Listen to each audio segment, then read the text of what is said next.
আসসালামু আলাইকুম রহমতুল্লাহি এবং লালমনিরহাট জেলা স্টেডিয়ামে অবস্থানরত আমার মা এবং বোনেরা, আমি আপনাদের সবাইকে অন্তরের অন্তঃস্থল থেকে শুভেচ্ছা জানাতে চাই, ধন্যবাদ জানাতে চাই যে আপনারা এত চমৎকার একটি প্রোগ্রামের আয়োজন করেছেন।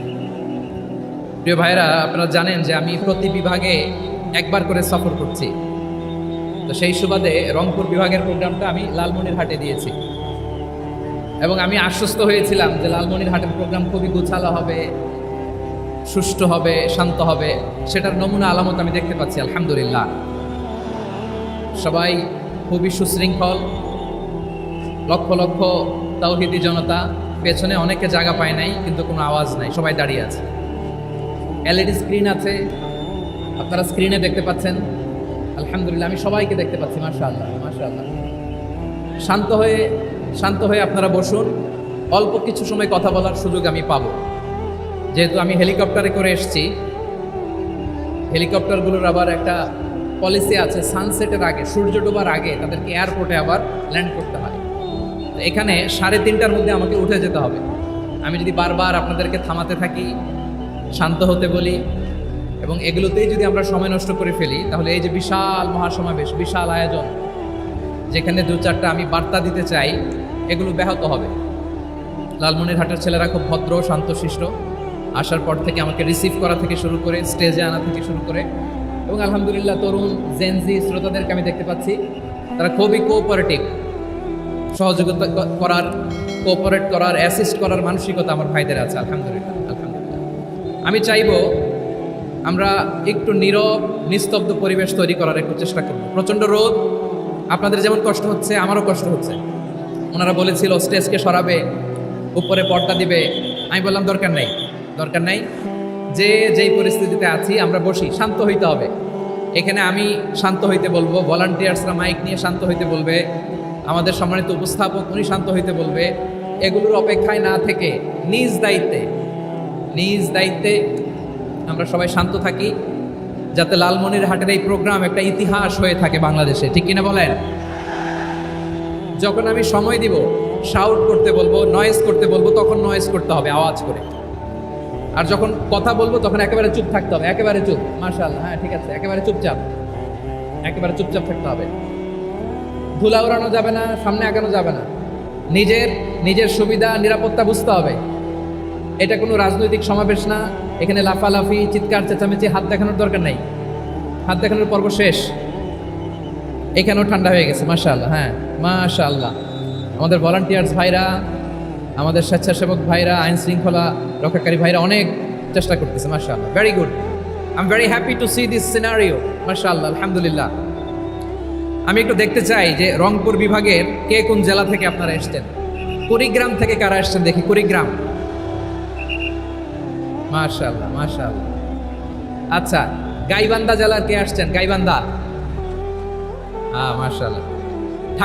ঠাকুরগাঁও অনেকে আসছেন। দিনাজপুর জেলা থেকে, মাশাআল্লাহ। নীলফামারী, ঠিক আছে, ফি আমানিল্লাহ। পঞ্চগড় অনেক আসছে। রংপুর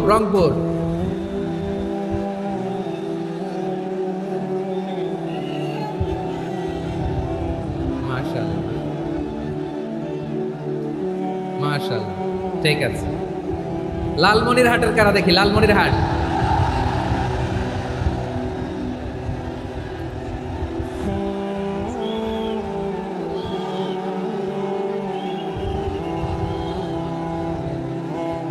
মাশাআল্লাহ মাশাআল্লাহ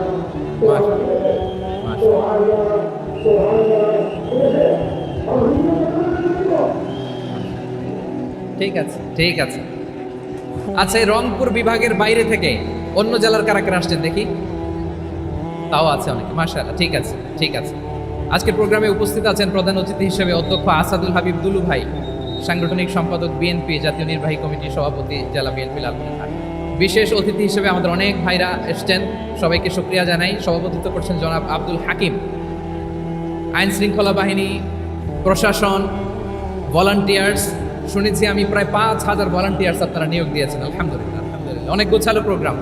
আমার প্রাণ ঢালা ভালোবাসা জানবেন, আমার হৃদয়ের গহীন থেকে ভালোবাসা নেবেন, শুভেচ্ছা জানবেন সবাই। ঠিক আছে, ঠিক আছে।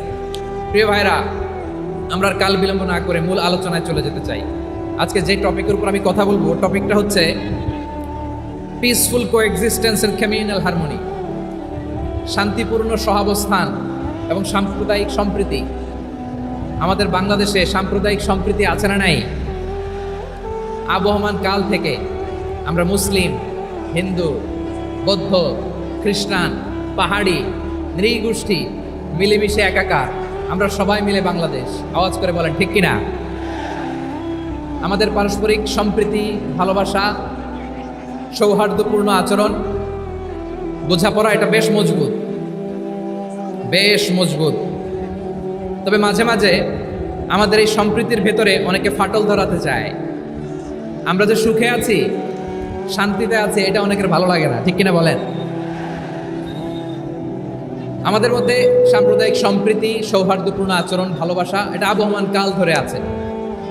তার প্রমাণ, আমরা তাফসিরুল মাহফিলের আয়োজন করলে আমাদের হিন্দু ভাইরা ডিস্টার্ব করে না, ঠিক কিনা?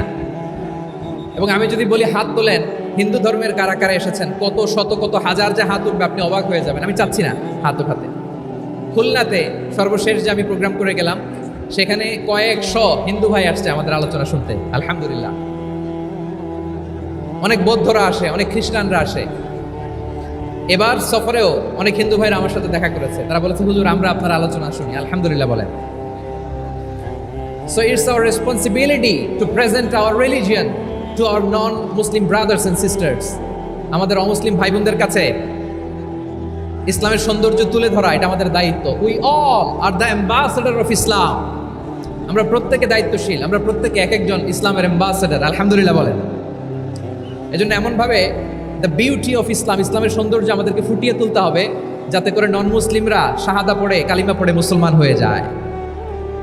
অনেক নন মুসলিম ভাই বোন আমাদের হাতে শাহাদা পড়ে, কালিমা পড়ে মুসলমান হয়েছে, অনেক। সো আমরা যেন ইসলামের বিউটিটাকে তুলে ধরতে পারি এবং এই যে সম্প্রীতি, এটাকে যেন আমরা অটুট রাখতে পারি। আদতে আদতে বাংলাদেশের ইতিহাস বলে আমাদের দেশে কোনো দাঙ্গা নাই, আছে? লালমনিরহাটের ভাইয়ের আওয়াজ করে বলেন, আমাদের দেশে হিন্দু মুসলিম দাঙ্গা আছে? আমরা ভাই ভাই, আওয়াজ করে বলুন তো, আমরা কি ভাই ভাই?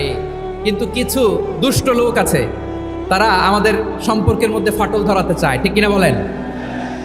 মাঝে মাঝে ঝগড়া লাগাতে চায়। দেখবেন পত্রপত্রিকায় দেখা যায় বিভিন্ন ধর্মীয় উপাসনালয়গুলোতে হামলা চালানো হয়। এগুলো রাজনৈতিক উদ্দেশ্য প্রণোদিত, এগুলোর সাথে ইসলামের কোনো সম্পর্ক নাই। এজন্য এই দুর্বৃত্তদের ব্যাপারে আমাদের সাবধান থাকতে হবে। আমরা সবসময় যেমনি ঐক্যবদ্ধ, ইউনাইটেড, আমরা যদি এরকম ইউনাইটেড থাকি, এই সমস্ত দুর্বৃত্তদের কালো হাত ভেঙে দিতে আমাদের 1 ঘন্টাও লাগবে না। চিল্লায় বলো ঠিক কিনা? আমরা সংঘবদ্ধ থাকি। এই যে আমাদের পিসফুল কোএক্সিস্টেন্স, শান্তিপূর্ণ সহাবস্থান। হিন্দুরা পূজা করে, যেদিন হিন্দুদের পূজা অনুষ্ঠান, আমরা ওই দিন তাফসির মাহফিল করি না, ঠিক কিনা বলেন? যেদিন আমাদের তাফসিরুল কোরআনের প্রোগ্রাম, ওই দিন আমাদের হিন্দু ভাইরা ডিস্টার্ব করে না, সুবহানাল্লাহ। হিন্দুদের পূজা অনুষ্ঠানে মাদ্রাসার ছাত্র যে পাহারা দেয়, গোটা বিশ্বে এরকম দৃষ্টান্ত, নজির বিরল, ঠিক কিনা বলেন? আইন শৃঙ্খলা বাহিনীর পাশাপাশি মাদ্রাসার ছাত্ররা যে সেখানে পাহারা দেয়, গোটা পৃথিবীতে এই দৃষ্টান্ত আপনি পাবেন। মাদ্রাসার ছাত্ররা, তারা তো কোরআনের ধারক, তারা হাদিসের ধারক, তারা কেন মন্দির পাহারা দিবে? এই সম্প্রীতিকে ধরে রাখার জন্য, এই সৌহার্দ্যকে ধরে রাখার জন্য, আমাদের পারস্পরিক ভালোবাসাকে অটুট রাখার জন্য। আওয়াজ করে বলতে হবে ঠিক কিনা? এখন বলেন, আমাদের এই ভালোবাসা অটুট থাক, আমরা চাই কি চাই না? আমরা হিন্দু মুসলিম মিলেমিশে শান্তিপূর্ণ সহাবস্থান, সাম্প্রদায়িক সম্প্রীতি। লালমনিরহাটের ভাইয়ের আওয়াজ করে বলুন, এই সাম্প্রদায়িক সম্প্রীতি আমরা চাই কি চাই না? আল্লাহ এই দেশকে তুমি বরকতময় করো, বাংলাদেশকে তুমি শান্তিময় করো। আওয়াজ করে সবাই বলেন আমিন। এই জায়গাটাতে সামান্য একটু আওয়াজ হচ্ছিল, এটাও থেমে গেছে, আলহামদুলিল্লাহ আলহামদুলিল্লাহ। এখন একেবারে everything is in my control, মাশাআল্লাহ। ঠিক আছে, আমি মূল আলোচনায় যাই। প্রিয় ভাইরা, আমি বলেছিলাম আমার আলোচনার বিষয় হচ্ছে শান্তিপূর্ণ সহাবস্থান, সাম্প্রদায়িক সম্প্রীতি। আমরা দেখব ইসলাম আমাদেরকে কি কি দিক নির্দেশনা দেয়। শান্ত হইতে হবে, খরগোশের কানের মতো কান দুটো আমার দিকে করে রাখেন। আমি এখনো উঠে যাব, হাত মারাই লাভ নাই, আমি উঠে যাব। তাকায় থাকো আর কান খাড়া, আওয়াজ হবে না। হ্যাঁ, মাশাআল্লাহ মাশাআল্লাহ, ঠিক আছে। আমরা দেখবো যে রাসূল সাল্লাল্লাহু আলাইহি ওয়াসাল্লাম এই পিসফুল কোএক্সিস্টেন্সের জন্য আমাদের কি শিখিয়েছেন, কি কি গাইডলাইন দিয়েছেন, আমরা 1 2 3 4 করে এগুলো আপনাদের সাথে শেয়ার করব। আমি আপনাদের খেদমতে সূরাতুল আনআমের 108 নম্বর আয়াত তেলাওয়াত করেছি। এখানে আল্লাহ রাব্বুল ইজ্জা ওয়াল জালাল তিনি ইরশাদ করছেন, ওয়ালা তাসুবুল্লাযীনা ইয়াদউনা মিন দুনিল্লাহি ফায়াসুবুল্লাহা আদওয়ান বিগাইরি ইলম কাযালিকা যায়্যান্না লিকুল্লি উম্মাতিন আমালাহুম সুম্মা ইলা রাব্বিহিম মারজিউহুম ফায়ুনাব্বিউহুম বিমা কানু ইয়ামালুন। রব্বুল আলামিন বলেন, গোলাম ও আমার ইমানদার বান্দারা শোনো শোনো, ও আমার বিশ্বাসী বান্দারা শোনো শোনো, লা তাসুবুল্লাযীনা ইয়াদউনা মিন দুনিল্লাহ ফায়াসুবুল্লাহা আদওয়ান বিগাইরি ইলম। ও আমার বিশ্বাসী বান্দারা, যারা আল্লাহকে ব্যতি রেখে আল্লাহকে বাদ দিয়ে অন্য উপাস্যকে ডাকে, দেবীর পূজা করে, দেবতাদের পূজা করে, তোমরা খবরদার তাদের গালি দিও না। আওয়াজ করে বলেন, কি দিও না? আল্লাহ বলেন, ও বিশ্বাসীরা শোনো, যারা আল্লাহকে বেছে রেখে দেবীর পূজা করে, অন্য উপাস্যের পূজা করে, তাদেরকে ডাকে, ওই দেবতাদেরকে তোমরা গালি দিও না। যদি ওই দেবতাদেরকে গালি দাও তাহলে ভুলবশত, শত্রুতাবশত তারা তোমাদের রব আল্লাহকে গালি দেবে, ঠিক কি না? তোমরা যদি তাদের দেবতাদের গালি দাও, ওরা রেগে তোমার আল্লাহরে গালি দিবে, তাহলে আল্লাহরে গালি খাওয়ানোর কারণ হয়ে গেলাম আমি, ঠিক কি না? বলেন। আপনারা শান্ত হয়ে বসুন, শান্ত হয়ে। রব্বুল আলামিন বলেন, খবরদার বিশ্বাসীরা, আল্লাহ ছাড়া যারা অন্যান্য উপাস্যদেরকে ডাকে, দেবতাদেরকে ডাকে, তাদেরকে তোমরা গালি দিও না। ওই সমস্ত দেবতাদেরকে যদি তোমরা গালি দাও তাহলে তারা আল্লাহকে গালি দিবে, ঠিক কিনা বলেন? আমরা দেবতাদের গালি দিলে ওরা আল্লাহকে গালি দিবে। রব্বুল আলামিন বলেন, খবরদার দেবতাদেরকে গালি দিও না, তাহলে ওরা তোমার রব আল্লাহরে গালি দেবে। প্রতিটি জাতির জন্য তাদের কাজকে আমি আল্লাহ সুশোভিত করে রেখেছি, তারা সবাই একদিন আমার কাছেই ফিরে আসবে। এরপর আমি রব্বুল আলামিন তাদের আমলনামা তাদেরকে জানিয়ে দেব। সুবহানাল্লাহ পড়ে। প্রিয় ভাইরা, আল্লাহ তাআলা বলেছেন, খবরদার গালি দিও না। আদেশটা কার? আওয়াজ করে বলেন তো। হিন্দুদের দেবতা দেবদেবীদেরকে গালি দেওয়া যাবে না। আওয়াজ করে বলুন প্রিয় ভাইরা, এই আদেশটা কার? এই আপনাদের গলার আওয়াজ। অন্য ধর্মের দেবতাদেরকে যে গালি দেওয়া যাবে না, এই আদেশটা কার? আরো জোরে বলুন, কার? গালি দিবেন কোন দেবতাকে? দিবেন? যদি দেন তাহলে ওরা আল্লাহরে গালি দিবে, তাহলে আল্লাহরে গালি খাওয়াইলো কে? আপনি, ঠিক কিনা বলেন? আমি আল্লাহকে গালি খাওয়ানোর কারণ হলাম, কারণ আমি যদি গালি না দিতাম ওরা আমার রবকে গালি দিত না। আওয়াজ করে বলেন, ঠিক কিনা? তাহলে প্রিয় ভাইয়েরা, ইসলাম আমাদেরকে শিখায়, সূরাতুল আনআমের 108 নম্বর আয়াত থেকে আমরা বুঝলাম, কোনো ধর্মকে ছোট করা যাবে না। অন্য ধর্মকে ছোট করা মানে ইসলামকে ছোট করা। অন্য ধর্মের দেবতাকে গালি দেওয়া মানে আল্লাহকে গালি খাওয়ানো। আওয়াজ করে বলেন, ঠিক কিনা? খবরদার, এটা করা যাবে না। আর অন্য ধর্মের দেবতাকে যদি আপনি গালি দেন, ওরা ইসলাম থেকে দূরে সরে যাবে। যাও ইসলামের প্রতি আকৃষ্ট হয়েছিল আর কোনোদিন ইসলামের ধারে কাছে আসবে না। আওয়াজ করে বলেন, ঠিক কিনা? এজন্য কখনো কোনোদিন অন্য ধর্মের দেবতাদেরকে গালি দেওয়া যাবে না। অন্য ধর্মের কোনো দেবতাদেরকে আমরা গালি দিব না, গালি দিব না, বরং ইসলামের beauty, the beauty of Islam, ইসলামের সৌন্দর্যকে আমরা তুলে ধরব। আমরা যদি বিশ্বনবী সাল্লাল্লাহু আলাইহি ওয়াসাল্লামের জীবনের দিকে তাকাই, তাহলে আমি দেখব বিষ্ণু ইসলাম মক্কাতে কিংবা মদিনাতে অন্য ধর্মের লোকদের সাথে খুব পিসফুলি লাইফ লিড করেছেন। হোক মুশরিক, হোক খ্রিস্টান, হোক ইহুদি, বিশ্বনবী সবার সাথে মিলেমিশে ছিলেন। আলহামদুলিল্লাহ বলেন। ইসলাম হচ্ছে পিসফুল রিলিজিয়ান। অন্য ধর্মের প্রতি সহনশীলতার সবক ইসলাম আমাদেরকে দেয়। কিন্তু প্রতিটি মুসলিমের এটা মনে রাখতে হবে, আল্লাহর কাছে পছন্দনীয় গ্রহণযোগ্য ধর্ম, জীবনাদর্শ একটি, সেটা হচ্ছে ইসলাম। আওয়াজ করে বলেন, সেটা কি? লালমনিরহাটের ভাইরা আওয়াজ করে বলুন, আল্লাহর কাছে মনোনীত ধর্ম একটি, সেটা কি? এজন্য রব্বুল আলামিন বলেন, ইন্নাদ-দীনা ইনদাল্লাহিল ইসলাম, আল্লাহর কাছে মনোনীত গ্রহণযোগ্য অ্যাকসেপ্টেড ধর্ম মতাদর্শ একটা, সেটা হলো ইসলাম। ইসলাম ছাড়া অন্য কোনো ধর্ম যদি কেউ তালাশ করে, তার ওই ধর্ম আল্লাহ গ্রহণ করবে না। ومن يبتغ غير الإسلام دينا فلن يقبل منه وهو في الآخرة من الخاسرين.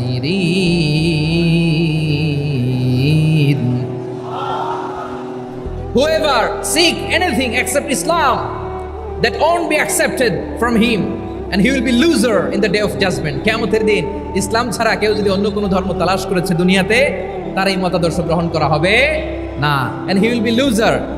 সে হবে লুজার, ক্ষতিগ্রস্ত, হাই হাই কোম্পানির ম্যানেজার। ওর আমও শেষ, সালাও শেষ। আওয়াজ করে বলেন ঠিক কি না? এজন্য ইসলাম পেয়ে আমরা খুশি না বেজার? প্রত্যেক নামাজ শেষে আমরা আল্লাহরে বলি, আল্লাহ রাদিতু বিল্লাহি রাব্বা ওয়া বিল ইসলামি দীনা ওয়া বি মুহাম্মাদিন নাবিয়ান ওয়া রাসূলা। ও আল্লাহ, তোমারে রব হিসেবে পেয়ে আমরা খুশি। ও আল্লাহ, ইসলামকে ধর্ম হিসেবে পেয়ে আমরা খুশি। বিশ্বনবীকে আমাদের রাসূল পেয়ে আমরা খুশি। ঠিক কিনা বলেন? ইসলাম ছাড়া অন্য কোনো ধর্ম আমরা গ্রহণ করব না। ঠিক কিনা বলেন? আল্লাহর কাছে অ্যাকসেপ্টেড রিলিজিয়ান একটা, সেটা ইসলাম। তো বিশ্বনবী সাল্লাল্লাহু আলাইহি ওয়াসাল্লাম মক্কাতে কিংবা মদিনাতে খুব পিসফুলি এক্সিস্ট করেছেন, যে কোনো ধর্মের সাথে মিলেমিশে চলেছেন। তার প্রমাণ আমরা যদি রাসূল সাল্লাল্লাহু আলাইহি ওয়াসাল্লামের বায়োগ্রাফির দিকে তাকাই, তাহলে দেখব তিনি মুশরিকদের সাথে পিস ট্রিটি করেছেন, শান্তি চুক্তি, পিস ট্রিটি, পিস এগ্রিমেন্ট। আপনারা হুদাইবিয়ার সন্ধির নাম শুনেছেন? আমার লালমনিরহাটের কলিজার টুকরা ভাইয়েরা, হুদাইবিয়ার সন্ধির নাম আপনারা শোনেন নাই? 6ষ্ঠ হিজরিতে বিষ্ণু ইসলাম মুশরিকদের সাথে এই ট্রিটি করেছেন, চুক্তি। কাদের সাথে? মুশরিকদের সাথে। আমরা তো মুসলমান বসতে পারি না। আমরা দুই মুসলিম ভাই একসাথে বসে চা খেতে পারি না, গল্প করতে পারি না। বিষ্ণু ইসলাম মুশরিকদের সাথে ট্রিটি করেছেন, হুদাইবিয়ার সন্ধি। এই সন্ধির আগে মক্কা থেকে কেউ মদিনায় যেতে পারে না, মদিনা থেকে কেউ মক্কায় যেতে পারে না। কিন্তু এই সন্ধির পরে ট্রাফিক স্বাভাবিক হয়ে গেল। মক্কার লোকেরা মদিনায় আসতে পারে, মদিনার লোকেরা মক্কায় আসতে পারে। এটাকে বলে সুলহে Hudaibiya, the peace agreement of Hudaibiya, শান্তি চুক্তি। আমরা পৃথিবীতে এখন অনেক শান্তি চুক্তির নাম শুনি, এগুলো সব the piece treaty of Hudaibiya থেকে কপি করা। আল্লাহু আকবার। তাহলে বিশ্বনবী সাল্লাল্লাহু আলাইহি সাল্লাম তিনি যে শান্তিপূর্ণ সহাবস্থানে বিশ্বাসী ছিলেন, মুসলমানেরা যে অন্য ধর্মের প্রতি সহনশীল, তার প্রমাণ হচ্ছে এই পিস ট্রিটি। শুধু তাই নয়, মাইকের সাউন্ডটা একটু বাড়াই দিতে হবে, খুব দুর্বল, একটু মজবুত করতে হবে, আর একটু ক্লিন করতে হবে, আর সবগুলা জায়গায় সাউন্ড যাচ্ছে কিনা একটু ক্রস চেক করতে হবে। হ্যাঁ, পাবেন দিচ্ছে mike operator, is trying his level best, দিচ্ছে। মাইক অপারেটর যিনি আছেন, প্রতিটি জায়গায় প্রতিটি সাউন্ড বক্সে যেন আওয়াজ পাওয়া যায়, একটু ক্রস চেক করেন, সাউন্ডটাকে একটু স্ট্রং করে দেন। হ্যাঁ, ঠিক আছে, মাশাআল্লাহ। এদিকে তাকান, এদিকে। মক্কার পার্ট গেল, পিস এগ্রিমেন্ট করলেন, শান্তি চুক্তি। বিষ্ণু ইসলাম মদিনায় যে কি করলেন? মদিনায় যে বিষ্ণু ইসলাম মদিনা চার্টার করলেন, মদিনা সনদ, সাহিফাতুল মদিনা, এটার বলে মদিনা চার্টার। যে ওয়েস্টে, ইউরোপে, আমেরিকাতে তারা অনেক চার্টার করে, এই সব চার্টার মদিনা চার্টার থেকে কপি করা। আওয়াজ করে পড়েন সুবহানাল্লাহ। বিষ্ণু ইসলাম মদিনায় গেলেন, মদিনাতে মুসলিম, মুশরিক, ইহুদি, এই 3 ধর্মের লোক মিলে সব স্টেক হোল্ডার যারা আছে সবাইকে নিয়ে বিষ্ণু ইসলাম মদিনা চার্টার করলেন, মদিনা সনদ। পড়েন সুবহানাল্লাহ। শুধু তাই নয়, মক্কাতে বিশ্বনবী পিস এগ্রিমেন্ট করলেন, শান্তি চুক্তি মুশরিকদের সাথে। মদিনাতে যে বিশ্বনবী মদিনা চার্টার করলেন, মদিনা সনদ করলেন ইহুদিদের সাথে।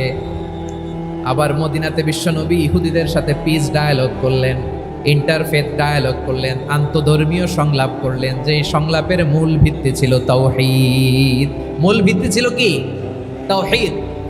বিশ্বনবী ইহুদিদেরকে ডাকলেন, আহ্বান করলেন, কুল ইয়া আহলাল কিতাবি তাআলাউ ইলা কালিমাতিন সাওয়াইন বাইনানা ওয়া বাইনাকুম আল্লা না'বুদা ইল্লাল্লাহ ولا نشرك به شيئا ولا يتخذ بعضنا بعضا أربابا من دون الله فإن تولوا فقولوا اشهدوا بأننا مسلمون سبحان الله পড়েন। বিশ্বনবী মদিনার ইহুদিদের ডেকে বললেন, ও ইহুদিরা শোনো শোনো, আসো এমন একটা আদর্শের প্রশ্নে আমরা একত্রিত হই, যে আদর্শের প্রচার তোমাদের নবীরাও করেছে, আমিও করি। যে আদর্শের কথা তোমাদের পবিত্র ধর্মগ্রন্থগুলোতে আছে, আমার কোরআনেও আছে, সেটা হলো তাওহীদ। আমরা এক আল্লাহ ছাড়া কারো ইবাদত করব না, আল্লাহর সাথে কাউরে শরীক করব না, আল্লাহ ছাড়া কাউরে রব মানব না। পড়েন সুবহানাল্লাহ। তাহলে আমার প্রিয় লালমনিরহাটের ভাইরা, মদিনাতে যেয়ে তিনি মদিনা চার্টার করলেন, মদিনা সনদ, পিস ডায়ালগ করলেন, শান্তির সংলাপ, ইন্টারফেথ ডায়ালগ করলেন, আন্তধর্মীয় সংলাপ, যার ভিত্তি ছিল তাওহীদ। সুবহানাল্লাহ পড়েন। তাহলে অন্য ধর্মের প্রতি সব সময় ইসলাম সহনশীল, টলারেন্স। যদি আপনি দেখতে চান ইসলামের নবী, বিশ্ব নবীর দিকে তাকান, ঠিক কিনা বলেন? আমরা তো সংখ্যালঘুদের রাইটস প্রোটেক্ট করার জন্য কত আইন বানাই, কত বৈঠক করি, কত সংবাদ সম্মেলন করি। বিষ্ণু সাল্লাল্লাহু আলাইহি ওয়াসাল্লাম সংখ্যালঘুদের রাইটসের ব্যাপারে, অধিকারের ব্যাপারে যে কথা বলেছেন, শুনলে আপনি অবাক হয়ে যাবেন। বিশ্বনবী বলেন, আলা মান যালামা মুআহাদান আও ইনতাকাসাহু আও কাল্লাফাহু ফাওকা তাআতিহি আও কাল্লাফাহু ফাওকা তাকাতিহি আও আখাযা মিনহু শাইআন বিগাইরি তিবি নাফসিন ওয়া আনা হাজিজুহু ইয়াউমাল কিয়ামা। খবরদার, জেনে রাখো, কেউ যদি কোনো সংখ্যালঘুর উপরে অত্যাচার করে, কোনো সংখ্যালঘুর প্রাপ্য থেকে যদি কেউ কাউকে ঠকায়, সংখ্যালঘুর উপর যদি কেউ কষ্ট দেয়, কোনো সংখ্যালঘুর সম্পদ যদি কেউ জোর করে কেড়ে নেয়, আমি কিয়ামতের দিন বিশ্বনবী ওই সংখ্যালঘুর পক্ষে আর ওই মুসলমানদের বিপক্ষে বাদী হয়ে দাঁড়াবো। সুবহানাল্লাহ বলতে পারলেন না? আল্লাহু আকবার। আপনি নামাজি, আপনি মুসল্লি, আপনি হাজী সাহেব, তাহাজ্জুদ পড়তে পড়তে কপালে দাগ ফেলে দিছেন, আপনার প্রতিবেশী হিন্দু, ভাবছেন আমার তো পাওয়ার আছে, ওর জমিটা দখল করি। বিশ্বনবী বলেন, কিয়ামতের দিন ওই হিন্দুর পক্ষে তোর বিরুদ্ধে আমি বাদী হয়ে দাঁড়াবো। পৃথিবীর কোন ধর্মে এরকম স্টেটমেন্ট পাবেন? পাবেন? আপনি ভাবছেন আপনি নামাজ পড়লে হাজী সাহেব কপালে দাগ ফেলাই দিলে আপনি সেলসালে জান্নাতে চলে যাবেন না? খবরদার। বিশ্বনবী বলেন, কোন সংখ্যালঘুর উপর যদি কেউ আক্রমণ করে, তার প্রাপ্য তাকে না দিয়ে যদি তাকে ঠকায়, তার উপর জুলুম করে, তার সম্পদ যদি কেড়ে নেয়, আমি নবী, তুমি মুসলিম হইতে পারো, মুসল্লি হইতে পারো, তার পক্ষে, তোমার বিপক্ষে আল্লাহর দরবারে বাদী হয়ে দাঁড়াবো। আচ্ছা লালমনিরহাটের ভাইরা, কথা বুঝতে পারলে আওয়াজ করে উত্তর দেন। বিশ্বনবী যদি কারো বিপক্ষে দাঁড়ায় কিয়ামতের দিন, আই রিপিট, আমি আবার বলছি, বিশ্বনবী যদি কিয়ামতের দিন কারো বিপক্ষে দাঁড়ায়, ও তো সেলসালায়া জান্নাতি, তাই না? জান্নাতি না? যে নবীর সুপারিশ ছাড়া জান্নাতের গেটও দেখা যাবে না, ওই নবী যদি বলে তোর বিপক্ষে আমি বাদী হয়ে দাঁড়াবো, ওই জান্নাতে আর ঢোকার কোনো সুযোগ আমাদের থাকবে? এখানেই শেষ না আমার প্রিয় লালমনিরহাটের ভাইয়েরা, এখানেই শেষ নয়। বিশ্বনবী বলেন, মান কাতালা মুআহাদান, বুখারীর বর্ণনা, মান কাতালা মুআহাদান লাম ইয়ারাহ রাইহাতাল জান্নাহ। কেউ যদি, কোনো মুসলিম যদি অন্যায়ভাবে কোনো সংখ্যালঘুকে হত্যা করে, কোনো হিন্দুকে হত্যা করে, কোনো বৌদ্ধরে হত্যা করে, অন্যায়ভাবে কোনো মুসলিম যদি কোনো সংখ্যালঘুরে হত্যা করে, জান্নাতে যাওয়া তো দূরের কথা, ওই মুসলিম জান্নাতের ঘ্রাণও পাবে না। সেই বুখারীর বর্ণনা, মান কাতালা মুআহাদান লাম ইয়ারাহ রাইহাতাল জান্নাহ ওয়া ইন্না রিহাহা লা ইউজাদু মিন মাসিরাতি 40 আমা। যে জান্নাতের ঘ্রাণ 40 বছর দূরের রাস্তা থেকেই পাওয়া যায়। সুবহানাল্লাহ পড়েন। প্রিয় ভাইরা, এখান থেকে জান্নাতে পৌঁছতে লাগবে 40 বছর। এত দূর, কত বছর? সবাই বলেন, কত বছর? এখান থেকে জান্নাতে পৌঁছতে লাগবে 40 বছর। এত দূরে থাকতেই জান্নাতের ঘ্রাণ আপনার নাকে এসে ধাক্কা মারবে। বিষ্ণুই বলেন, যে ব্যক্তি কোনো সংখ্যালঘুকে হত্যা করে, জান্নাতের ঘ্রাণ তো পাবেই, জান্নাতে তো ঢুকতে পারবেই না, জান্নাতের ঘ্রাণও তার নাকে লাগবে না। পড়েন নাউযুবিল্লাহ। তাহলে সংখ্যালঘুদের ব্যাপারে ইসলামে অধিকার দেয়া আছে না নাই? লালমনিরহাটের ভাইয়ের আওয়াজ করে বলেন, আমার সংখ্যালঘু হিন্দু ভাইদের রাইটস, অধিকার আমাদের ইসলামে প্রোটেক্টেড আছে না নাই? এখানেই শেষ না। বিষ্ণু ইসলাম আপনার অমুসলিম প্রতিবেশীর সাথে ভালো আচরণ করতে বলেছে। আমাদের হয় না এটা মুসলিম পাড়া, ওটা বৌদ্ধ পাড়া, হয় না? অনেক সময় হয় না এটা আমাদের মুসলিম পাড়া, ওইটা হিন্দু পাড়া, এরকম আছে না নাই? লালমনিরহাটে নাই না? আছে? হিন্দু যদি আপনার প্রতিবেশী হয়, কি করবেন? ওরা কষ্ট দিবেন নাকি? কেন? ও তো হিন্দু, ও তো আমার আল্লাহরে ডাকে না, ওরা কষ্ট দিলে জায়েজ হবে না? খবরদার। বিষ্ণু ইসলাম বলেন, মান কানা ইউমিনু বিল্লাহ ওয়াল ইয়াউমিল আখির ফালিউকরিম জারাহ, যে আল্লাহ বিশ্বাস করে আর আখিরাতে বিশ্বাস করে সে যেন প্রতিবেশীর সাথে ভালো আচরণ করে। সুবহানাল্লাহ। কলিজা জুড়ায় যায় না আমার নবীর কথাগুলো শুনলে? যে আল্লাহ বিশ্বাস করে, যে আখিরাতে বিশ্বাস করে সে যেন প্রতিবেশীর সাথে ভালো আচরণ করে। এখানে বলছে মুসলিম প্রতিবেশী বলছে, নামাজি প্রতিবেশী বলছে, আল্লাহওয়ালা প্রতিবেশী বলছে না। প্রতিবেশী আস্তিক হোক নাস্তিক হোক, প্রতিবেশী মুমিন হোক মুশরিক হোক, প্রতিবেশী হইলেই তার সাথে ভালো আচরণের দরকার আছে না নাই? আমার প্রিয় লালমনিরহাটের ভাইয়েরা, বিষ্ণু ইসা ইসলাম ওনার ইহুদি প্রতিবেশীদের দেখাশোনা করতেন। আওয়াজ না শোনা যাক, আমারও তো দেখা যায়, আমারও তো দেখা যায়। তাকায় থাকেন, তাকায় থাকলে সওয়াব হবে। কোরআনের কথা যেখান থেকে হয় এদিকে তাকায় থাকলেই বরকত। তাকায় থাকেন। জি জি, মাইক, আমি তো আর মাইক ঠিক করতে আসি না এদিকে, এই মাইক ঠিক করবো ওই মাইক ঠিক করবো, ওদিকে পাইলট বলবে হুজুর চলে আসেন। জি বসুন বসুন, মাশাআল্লাহ। হ্যাঁ খুব শান্ত, ঠিক আছে।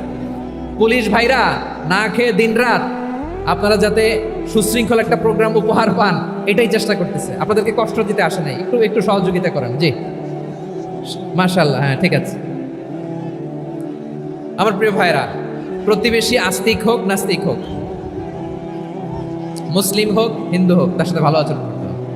বিষ্ণু ইসা ইসলাম ওনার ইহুদি প্রতিবেশীর বাসায় যেতেন। কোন প্রতিবেশী? ইহুদি। আওয়াজ করে বলেন, কোন প্রতিবেশী? ইহুদি। এক ইহুদি কিশোর বিষ্ণু ইসা ইসলামের খেদমত করতে, ইহুদি ছেলে আমার নবীর খেদমত করতো, তারা ছিল নবীর প্রতিবেশী। তো অনেক দিন হয় ইহুদি ছেলেটা আসে না। বিষ্ণুনবী খোঁজ দিলেন, ঘটনা কি? একটা ইহুদি ছেলে না আমার খেদমতে আসতো, ছেলেটা কই? খোঁজ নিয়ে জানলেন ছেলেটা অসুস্থ। বিষ্ণু ইসা ইসলাম ওই ইহুদির বাড়িতে চলে গেলেন ওই ছেলেটাকে দেখা করার জন্য, ভিজিট করার জন্য। সুবহানাল্লাহ পড়বেন না? গেলেন, যে দেখে ইহুদি ছেলেটা মুমূর্ষ, জান জান যায় যায় ভাব, বিছানায় পড়ে আছে, তার বাবা দাঁড়ানো। বিশ্বনবী তার মাথার পাশে বসলেন, মাথায় হাত বুলিয়ে দিলেন, আর ছেলেটাকে বললেন আসলিম, হে ইহুদি ছেলে আসলিম, ইসলাম ধর্ম গ্রহণ করো। তো ছোট্ট ছেলে ভাবে আমরা ইহুদি, এখন ইসলাম ধর্ম গ্রহণ করলে আব্বা যদি বকা দেয়, ফানাযারা ইলা ওয়াজহি আবি, ছেলেটা তার বাবার চেহারার দিকে তাকালো, দেখে আব্বা কি কয়। আব্বা যদি বলে তাইলে ইসলাম ধর্ম গ্রহণ করো।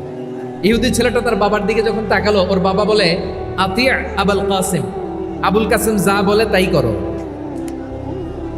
আবুল কাসেম হচ্ছে বিষ্ণু ইসা ইসলামের একটা কুনিয়াত, উপনাম। আমার রাসূলের বড় ছেলের নাম ছিল কাসেম।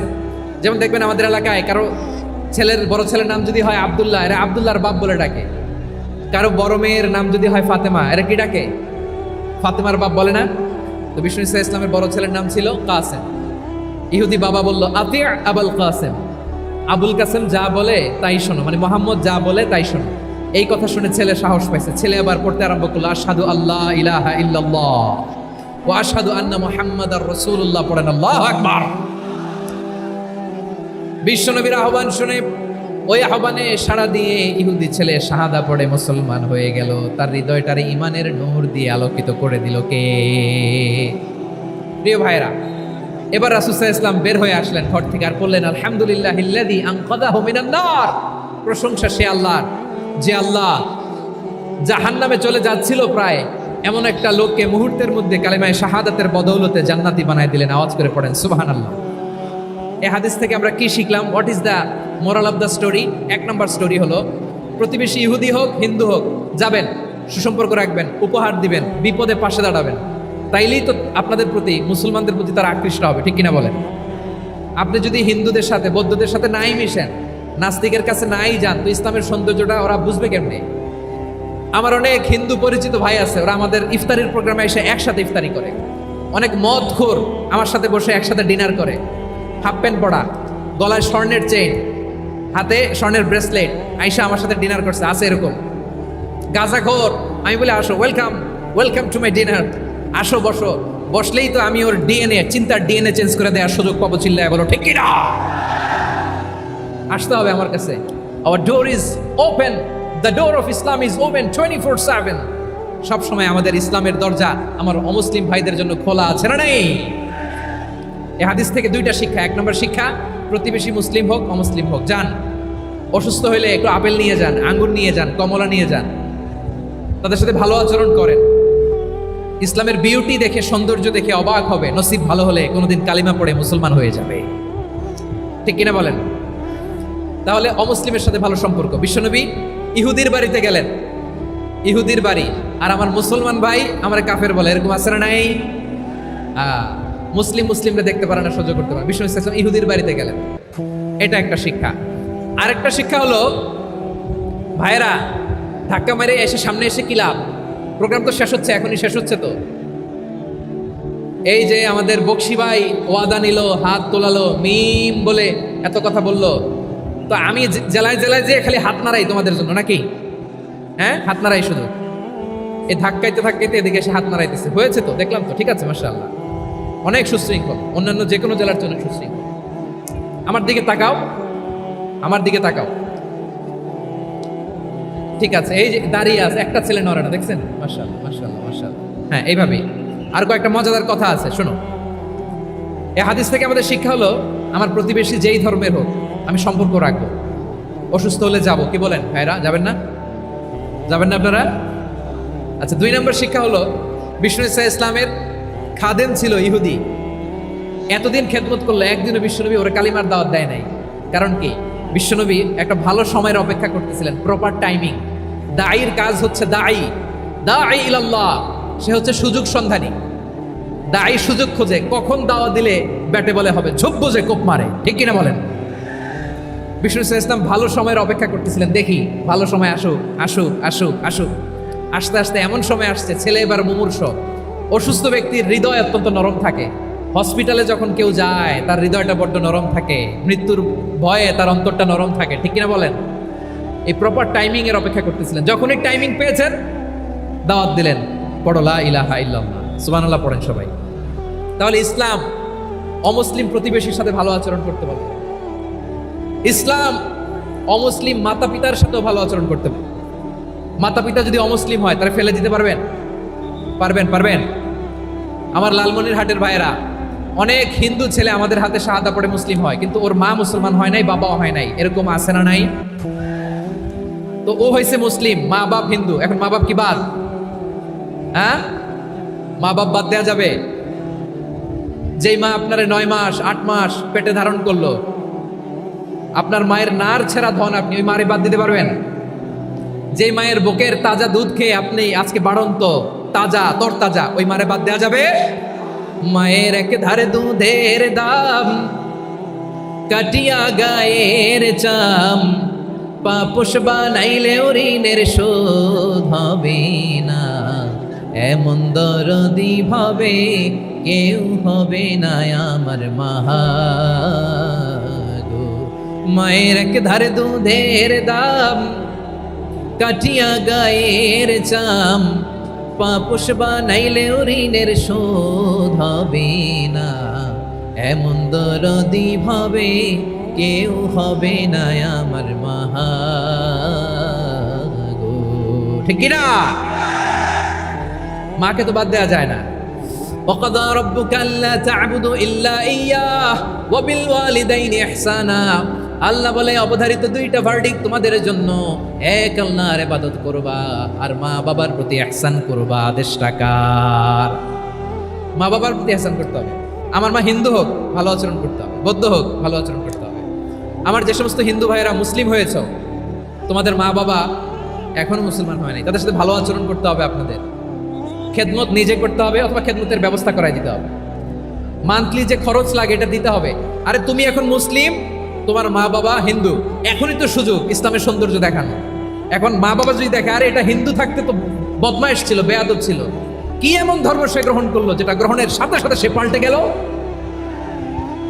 কি এমন ধর্ম সে গ্রহণ করেছে যেটা তার জীবনকে আলোকিত করে দিয়েছে?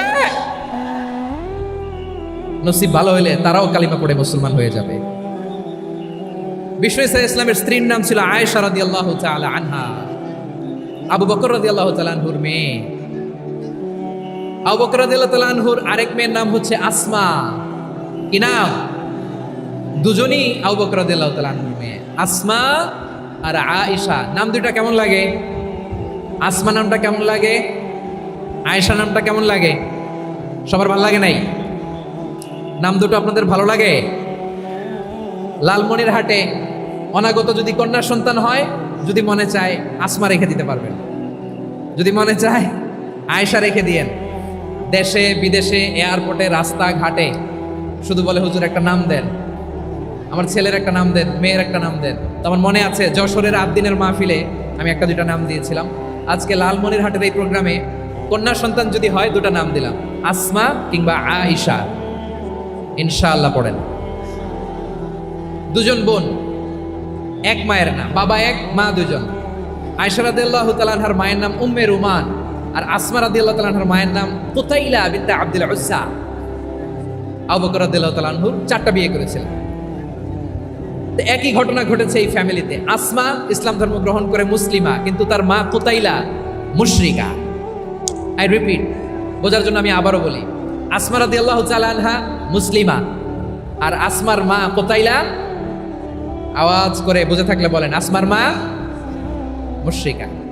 তার মানে মেয়ে মুসলিম, মা অমুসলিম, ভেজাল আছে না নাই? কিন্তু কুতাইলা আর ধৈর্য ধারণ করতে পারে না। নার ছেড়া ধন, কলিজার টুকরা ধন, কলিজার টুকরা সন্তান আসমারে দেখতে বড্ড মন চায়। সাইয়েদনা আসমা রাদিয়াল্লাহু তাআলা আনহা মক্কা থেকে হিজরত করে মদিনায় চলে গেলেন। হুদাইবিয়ার পর যখন মক্কা মদিনার ট্রাফিক স্বাভাবিক হলো, মক্কার লোক মদিনায় যায়, মদিনার লোক মক্কায় আসে। কুতাইলা কলিজার টুকরা সন্তান আসমারে দেখার জন্য কিছু উপহার নিয়ে বিশাল মরুপথ পাড়ি দিয়ে মক্কা থেকে মদিনায় যায়। সুবহানাল্লাহ বলেন। এখন মা আসছে মেয়ের সাথে দেখা করতে, মেয়ে তো আর দেখা দেয় না। মেয়ে ভাবছে আমার মা তো মুশরিকা, অপবিত্রা, তার সাথে কি দেখা দেয়া যাবে? বিশ্বনবীর দরবারে চলে গেলেন। সুবহানাল্লাহ বলেন। কি সৌভাগ্যবান ছিল তারা, মাসলা জানার দরকার হলেই নবীর দরবারে চলে যেত। ঘরে বউয়ের সাথে ঝগড়া হলে নবীর দরবারে চলে যেত। অনেক সাহাবী বলে আমার পেটে ক্ষুধা লাগলেও আমি নবীর কাছে চলে যেতাম, কারণ নবীর চেহারার দিকে তাকালেই আমার পেটের ক্ষুধা মিটে যেত। সাইয়েদনা আসমা রাদিয়াল্লাহু তাআলা আনহা বিশ্বনবীর কাছে চলে গেলেন, যে বললেন ইয়া রাসূলুল্লাহ ইয়া হাবিবাল্লাহ ইন্না উম্মি কাদিমাতুন ইলাইয়া ওয়া হিয়া রাগিবা।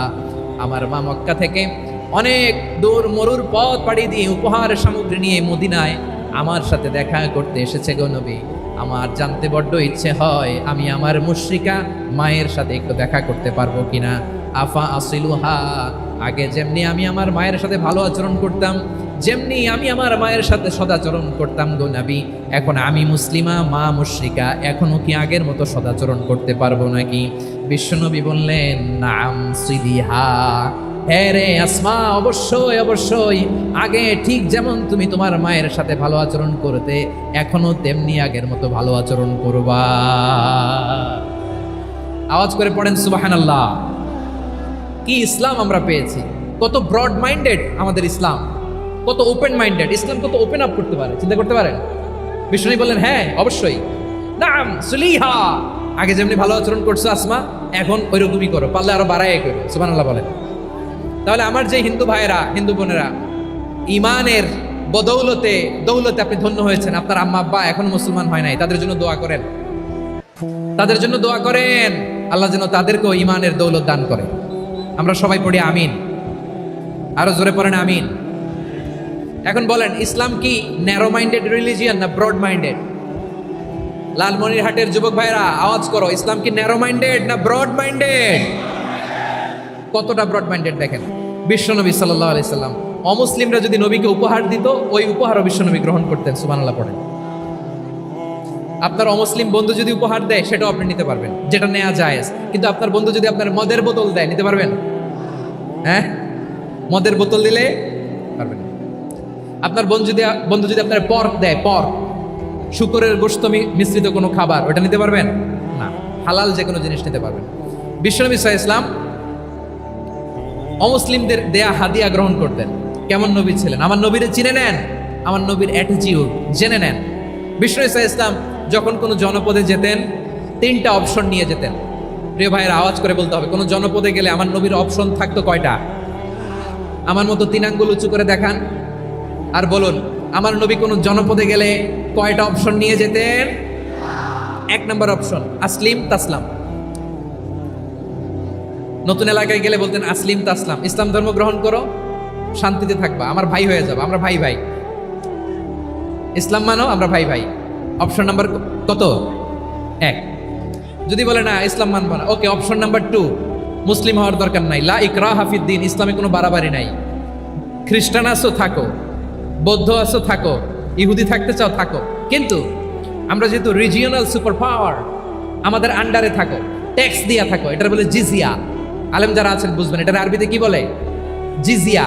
You pay us the tax, we will give you the security. তোমরা ট্যাক্স দিবা, আমরা সিকিউরিটি দিব, আমাদের আওতায় থাকবা, কেউ তোমাদেরকে আক্রমণ করতে পারবে না, আমরা নিরাপত্তা দিব। সুবহানাল্লাহ বলেন। এটা অপশন নাম্বার কত? আচ্ছা, বুঝে থাকলে বলেন 1 নম্বর অপশন কি ছিল? ইসলাম। ইসলাম মানেও শান্তিতে থাকবা, ভাই ভাই, আমরা ভাই ভাই। অপশন নাম্বার 2, ট্যাক্স দাও, আমরা নিরাপত্তা দিব, মুসলিম হওয়া লাগবে না। এখন 1 নম্বরও মানে না, 2 নম্বরও মানে না, মুসলিম হবো না, ভালো, খ্রিস্টান থাকো, ট্যাক্স দাও, আমরা সিকিউরিটি দিব না, এইটাও মানি না। বিষ্ণু বলেন তাহলে তলোয়ার আমাদের আর তোমাদের মাঝে ফয়সালা করবে। মুসলিমও হবো না, ট্যাক্স দিবা, নিরাপত্তা দিব, আমরা সুপার পাওয়ার, আমাদের আন্ডারে থাকবে, এটাও না। তাহলে তোমাদেরকে তো আমরা বিশ্বাস করতে পারি না, কখন না কখন বিশ্বাসঘাতকতা করো, কার সাথে মিলে হাত মিলাও, তলোয়ার আমাদের মাঝে ফয়সালা করবে। তখন তিনি জেহাদের সশস্ত্র সংগ্রামের ঘোষণা দিতেন। সুবহানাল্লাহ পড়েন। দেখেন, পশ্চিমারা জেহাদকে এইভাবে চিত্রায়িত করে না। ওরা জেহাদ বলতে বোঝায় তলোয়ার, হাত কাটো, গলা কাটো না। জেহাদ সশস্ত্র সংগ্রাম 3 নম্বরে। অধিকাংশ ক্ষেত্রেই বিশ্বনবীর সুন্দর আচরণ দেখে, আরে আমার নবীর যে নুরানি চেহারা, অনেকে তো কেবল সিরেফ চেহারাটা দেখেই কালিমা পড়ে মুসলমান হয়ে গিয়েছে। যারা মুসলিম হয় নাই, তারা তাদের ইসলামী বলবৎ ছিল, ট্যাক্স দিয়ে ইসলামের আন্ডারে ছিল। যারা এটাও মানে নাই, ওইটাও মানে নাই, তাদের বিরুদ্ধে জেহাদ। বিষ্ণু ইসলাম 7ম হিজরিতে যখন খায়বার বিজয়ের পরে ইসলাম রিজিওনাল সুপার পাওয়ার হিসেবে আত্মপ্রকাশ করলো, বিশ্বনবী চিঠি লিখলেন অন্যান্য সুপার পাওয়ারের কাছে, রাষ্ট্রীয় চিঠি লেখে এক রাষ্ট্রপ্রধান আরেক রাষ্ট্রপ্রধানের কাছে। ঠিক কিনা বলেন? জানেন না আপনারা? এই যে 24-এর ছাত্র নাগরিক অভ্যুত্থানে, এই অভ্যুত্থান যখন শুরু হয়, আমি তখন সাউথ আফ্রিকাতে, একটা স্ট্যাটাস দিয়েছিলাম, কোটা নয় গোটা দেশ সংস্কার করা লাগবে। শুধু বাংলাদেশ নয়, সারা বিশ্বের বাংলা ভাষাভাষী লোকেরা এই আন্দোলনের সাথে সমর্থন তারা করেছে, এটাকে সাপোর্ট করেছে, তারা সমর্থন দিয়েছে। আমাদের ইউনাইটেড আরব আমিরাতের বাংলাদেশি ভাইয়েরা, তারা সেখানে রাস্তায় নেমে এসেছিল, জানেন? ওইখানে ডেমনস্ট্রেশন করা যায় না, সেখানকার সরকার তাদেরকে যাবজ্জীবন দিয়েছিল। তখন আমাদের এই যে প্রধান উপদেষ্টা ডক্টর মোহাম্মদ ইউনূস সরাসরি G2G বলে, এটারে G2G, government to government, G2G, উনি চিঠি লিখলেন যে তাদেরকে, ইউর হাইনেস, হে সম্মানিত আমির, আপনি আমার এই চিঠির কারণে আমার সম্মানে এই 53 জন বাংলাদেশিকে মাফ করে দেন। এই চিঠির বদৌলতে বেকসুর খালাস পেয়ে গিয়েছিল আমাদের ভাইরা। জানেন না এই ঘটনা আপনারা? তাহলে গভর্নমেন্ট টু গভর্নমেন্ট চিঠি দেওয়া হয়। 7ম হিজরিতে বিষ্ণু ইসলাম সব সুপার পাওয়ারের কাছে চিঠি দিলেন, রোমান সম্রাটের কাছে, পারস্য অধিপতির কাছে, মিশরের অধিপতির কাছে, সবার কাছে চিঠি লিখলেন। চিঠির ভাষা ছিল এরকম, মিন মুহাম্মাদিন রাসূলিল্লাহ ইলা মুকাওকিস আযীমিল কিবত, মুহাম্মদ রাসূলুল্লাহর পক্ষ থেকে মিশরের বাদশার কাছে, আসলিম তাসলাম, ইসলাম মানো শান্তিতে থাকবা, সালামুন আলা মান ইত্তাবা আল হুদা, শান্তি তার জন্য যে হেদায়েতের অনুসরণ করে। সুবহানাল্লাহ পড়েন। তো এই চিঠি অনেকে ভালোভাবে রিসিভ করেছে, অনেকে এই চিঠি পাওয়ার পরে নবীর কাছে আবার ইন রিটার্ন উপহার পাঠিয়েছে। কি পাঠিয়েছে? উপহার। মিশরের বাদশাহ মুকাওকিস, তিনি বিশ্বনবীকে বিশাল এক উপহারের ডালি পাঠিয়েছেন। মিশরের বাদশাহ মুকাওকিস ছিলেন ধর্মে খ্রিস্টান। লালমনিরহাটের ভাইয়েরা আওয়াজ করে বলেন, মিশরের বাদশাহ ধর্মে কি ছিল? খ্রিস্টান। কি উপহার দিয়েছিল আমার নবীকে? শুনতে মনে চায়? আওয়াজ নাই লালমনিরহাটের গলায়, শুনতে মনে চায়? 1000 স্বর্ণ মুদ্রা, 1000 স্বর্ণ মুদ্রা। 2টা খ্রিস্টান দাসী, একজনের নাম মারিয়া বিনতে শামাউন আল কিবতিয়া, আরেকজনের নাম সিরিন বিনতে শামাউন আল কিবতিয়া। একজন খ্রিস্টান দাস 20 থান কাপড় জামা বানানোর জন্য, আমরা নবী যেন সেলাই করে জামা বানাতে পারে, এই জন্য 20 থান কাপড়, 20 থান ফাইন গার্মেন্ট। সুবহানাল্লাহ পড়বেন না? এরপরে একটা গাধা, যেটার নাম ছিল রুফাইর, আর একটা খচ্চর, এটার নাম ছিল দুলদুল। খচ্চর চিনেন? গাধা আর ঘোড়ার ক্রসিং এ যে প্রাণীটা দুনিয়াতে আসে, এটার খচ্চর বলে। তো এই যে সুপার পাওয়ার খ্রিস্টান বাদশার কাছে নবী চিঠি লিখলেন, ওই খ্রিস্টান বাদশাহ আমার নবীকে উপহার দিল, বিশ্বনবী এই উপহারগুলো সানন্দে গ্রহণ করেছে। সুবহানাল্লাহ পড়বেন না? তাহলে অমুসলিম কেউ যদি আপনাকে উপহার দেয়, হালাল উপহার হলে আপনি গ্রহণ করতে পারবেন। অনুরূপভাবে পারস্যের বাদশাহ রোম সম্রাট বিশ্বনবীকে উপহার পাঠিয়েছেন, আমার নবী সবগুলো উপহার গিফট গ্রহণ করেছেন। সুবহানাল্লাহ বলেন। তাহলে প্রিয় লালমনিরহাট, আওয়াজ করে বলুন, ইসলাম কি ন্যারো মাইন্ডেড রিলিজিয়ন না ব্রড মাইন্ডেড? আম্মাজান আয়েশার কাছে মাসালা জানতে চায় মেয়েরা, হে আম্মাজান, অগ্নি উপাসকেরা তাদের ঈদের দিন নওরোজের সময় আমাদেরকে পাখি দেয়, নেওয়া যাবে? উনি বললেন, ওরা জবাই করে দিলে নেওয়া যাবে না, কিন্তু ওরা যদি ফলমূল এরকম খাবার দেয় এগুলো নেওয়া যাবে। তার মানে অমুসলিমদের দেয়া উপহার এটা গ্রহণ করা যায়। সুবহানাল্লাহ বলেন। শুধু তাই নয়, বিষ্ণু ঈসা ইসলাম অমুসলিমদের সাথে আর্থিক লেনদেনও করেছেন, ফিনান্সিয়াল ডিলিং করেছেন। অমুসলিমদের সাথে প্রয়োজনে আপনি ফিনান্সিয়াল ডিলিং করতে পারবেন। আমরা প্রায় দেখি বাজারের মিষ্টির দোকানগুলো আমার হিন্দু ভাইদের। লালমনিরহাটে মিষ্টির দোকান, দইয়ের দোকান কারা চালায়? হিন্দুরা চালায় না? তারপরে যে বারবার শপ, চুল কাটে যে নাপিত, অধিকাংশ নাপিতের দোকানে কারা? আমার হিন্দু ভাইয়েরা। তা আপনি চুল কাটতে পারবেন কিনা? পারবেন কিনা বলেন? পারবেন। তার দোকান থেকে দই মিষ্টি কিনতে পারবেন কিনা? হ্যাঁ, আমার মুসলিম ভাইয়ের দোকান থাকলে ওইটার আমি বেশি প্রায়োরিটি দিব, ঠিক কিনা? কিন্তু যদি তাদের সার্ভিস নিতে চান, প্রোডাক্ট নিতে চান, পারবেন। তার দলিল সহিহ বুখারী, আম্মা জান আয়েশা রাদিয়াল্লাহু তাআলা আনহা বলেন, ইশতারা রাসূলুল্লাহ সাল্লাল্লাহু আলাইহি ওয়াসাল্লাম মিন ইয়াহুদিয়িন তুআমান ওয়া রাহানাহু দিরআহু মিন হাদিদ। রাসূল সাল্লাল্লাহু আলাইহি ওয়াসাল্লাম এক ইহুদির কাছ থেকে, কার কাছ থেকে? সবাই বলে নাই, কার কাছ থেকে? আমার নবী, পেয়ারা নবী এক ইহুদির কাছ থেকে জব কিনেছিল, জব, বার্লি, যেটা দিয়ে রুটি বানায়। ওই জবের দাম দেওয়ার টাকা পয়সা নবীর কাছে ছিল না, ফলে নবী ওনার একটা পোশাককে মর্গেজ রেখেছিলেন, মর্গেজ, বন্ধক, যে এখন এটার দাম দিতে পারবো না, কয়েক কেজি বার্লি নিয়ে যাই আর বন্ধক হিসেবে আমার জামাটা রেখে গেলাম, যেই দিন দাম দিব ওই দিন জামাটা ছুটায় নিয়ে যাব। সুবহানাল্লাহ পড়বেন না? বাকিতে নিছিলেন, বাকিতে। দিরআহু মিন হাদিদ, লোহার তৈরি বর্ম, মানে যুদ্ধের পোশাক, লোহা দিয়ে বানানো। বিষ্ণুনবী বললেন, কয়েক কেজি জব দাও, টাকাটা পরে দিব, এখন টাকা নাই, বন্ধক হিসেবে, মর্গেজ হিসেবে আমার জামা রেখে গেলাম, যখন টাকা দিব জামা ছুটায় নিব। আওয়াজ করে বলতে হবে সুবহানাল্লাহ। এ থেকে বোঝা গেল অমুসলিমদের সাথে ফিনান্সিয়াল ডিলিং করা যায়, অর্থনৈতিক লেনদেন করা যায়, কেনাবেচা করা যায়, প্রোডাক্ট কেনা যায়। এমনকি আমাদের মসজিদে নববীতে বারান্দায় আপনারা একটা অটোমেটিক ফ্লাইং আমব্রেলা দেখছেন? সূর্য যখন বাড়ে মসজিদে নববীর বারান্দায় ইয়ার্ডের মধ্যে অটোমেটিক্যালি কিছু আমব্রেলা আছে, সাঁ করে খুলে যায়, আর সূর্যের তাপ লাগে না। আবার সন্ধ্যাবেলায় এই আমব্রেলাগুলো ওরা ক্লোজ করে ফেলে, দেখেন নাই না? দেখছেন? এই মসজিদে নববীকে সর্বোচ্চ উন্নত মানের কনস্ট্রাকশন ইনফ্রাস্ট্রাকচারে ডেভেলপ করার জন্য কর্তৃপক্ষ কিছু অমুসলিম ইঞ্জিনিয়ারের, ডিজাইনারের সহায়তা নিয়েছিল। সুবহানাল্লাহ বলেন। কোন দলিলের ভিত্তিতে? এই দলিলের ভিত্তিতে যে বিষ্ণু ঈসা ইসলাম অমুসলিমদের সাথেও লেনদেন করেছেন। আওয়াজ করে বলতে হবে আল্লাহু আকবার। শুধু তাই নয়, ইন কেস অফ ইমার্জেন্সি, প্রয়োজনে ইসলামের খাতিরে, ইসলামকে সামনের দিকে এগিয়ে নিয়ে যাওয়ার জন্য অমুসলিমদের সাপোর্ট নেওয়া জায়েজ আছে। সুবহানাল্লাহ বলেন। অমুসলিমদের সাপোর্ট নেয়া, তাদের থেকে অর্থ নেয়া, পলিটিক্যাল সাপোর্ট, পলিটিক্যাল অ্যাসাইলাম নেওয়া জায়েজ আছে। আমাদের অনেক বিশ্ববরেণ্য দায়ীরা আমেরিকায় অস্থায়ীভাবে অ্যাসাইলাম নিয়ে থাকে, নিজের দেশে গেলে ফাঁসিতে ঝুলাই দিবে। যুগ যুগ ধরে দায়ীদের উপরে এরকম অত্যাচার আর নির্যাতন আছে না নাই? মিশরের অনেক দায়ীরা পাশ্চাত্যে যেয়ে থাকে, এই যে তারা পলিটিক্যাল অ্যাসাইলাম নিয়ে থাকে, রাজনৈতিক আশ্রয়, এটা জায়েজ আছে না? এটা যে জায়েজ আছে তার প্রমাণ স্বয়ং বিশ্বনবী সাল্লাল্লাহু আলাইহি ওয়াসাল্লাম পলিটিক্যাল সাপোর্ট নিয়েছিলেন অমুসলিমদের কাছ থেকে। সুবহানাল্লাহ বলেন।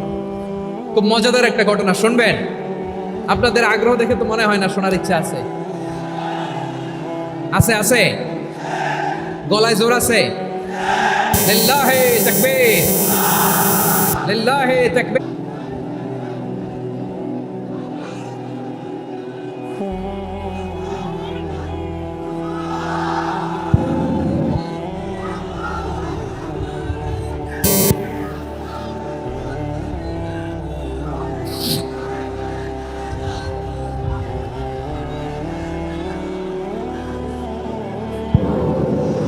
মাশাআল্লাহ, মাশাআল্লাহ। থামুন, থামুন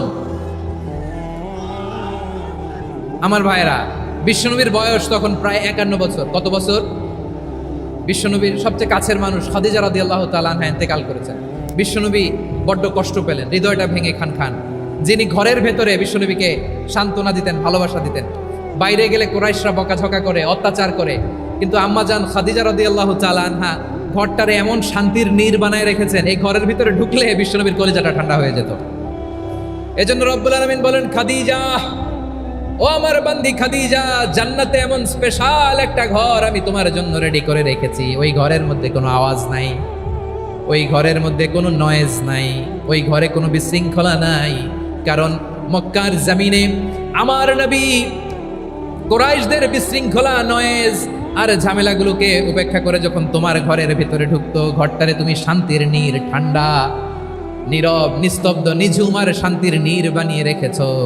এজন্য জান্নাতে স্পেশাল একটা শান্তির নীড় আমি তোমারে উপহার দেব।